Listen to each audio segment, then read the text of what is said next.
inclusive até a caminhada de alguma forma ela precisa evoluir depois de um tempo, não é?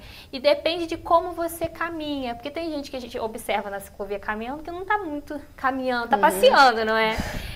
E até isso precisa que tenha um direcionamento específico para que seja feito. Eu gostaria que você falasse sobre a caminhada. Ela é ideal?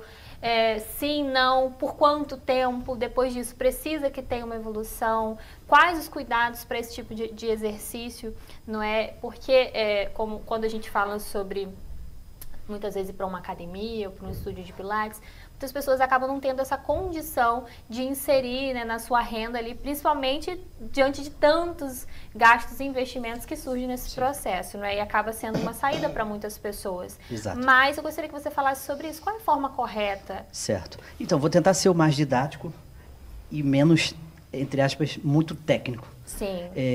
A caminhada realmente é excelente e é um dos exercícios que a gestante vai ter mais condição de fazer, porque não requer nenhum aparelho, vamos dizer assim. Então, ela caminhando numa ciclovia, ela está fazendo a caminhada. Mas, com certeza, ela precisa ter um certo grau de intensidade e a gente precisa tomar cuidado com algumas coisas.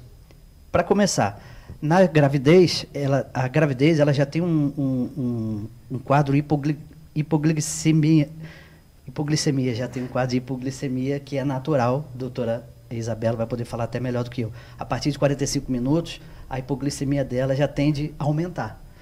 Então, a gente tem que tomar cuidado no tempo de exercício dela, independente de caminhada ou não. Mas na caminhada, a gente precisa tomar cuidado. Não passar muito de 45 minutos para não cair, ter o risco de cair essa hipoglicemia e, durante a caminhada, ter a hipoglicemia e ter um risco de queda. Então, para começar, é isso. Outra coisa, a gente precisa tomar cuidado na gravidez com a termorregulação. Ou seja, ela não pode caminhar num sol a pino. Tá? Para nós, pessoas normais, não seria bacana. Mas para a gravidez, principalmente.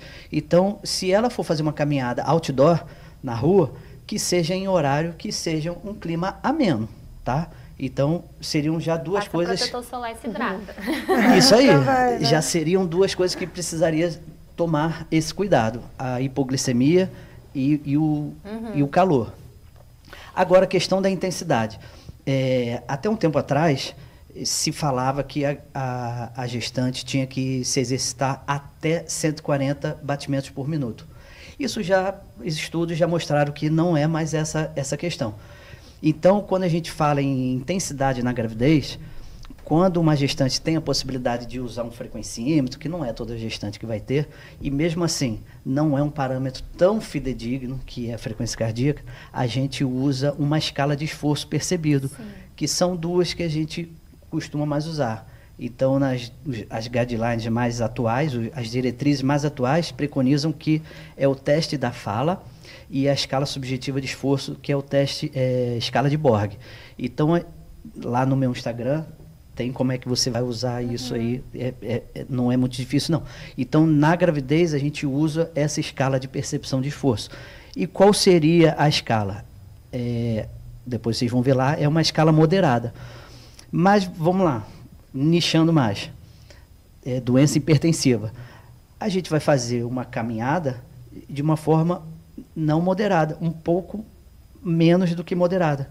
Porque na caminhada já tem um pico dessa vascularização ser aumentada e tem um pico hipertensivo. Então, numa doença hipertensiva, a caminhada a gente vai fazer, é importante, mas um pouquinho menos do que o moderado. Sim. Só para te dar um exemplo. Sim. Numa diabetes gestacional, a gente combina exercício de força e exercício aeróbico.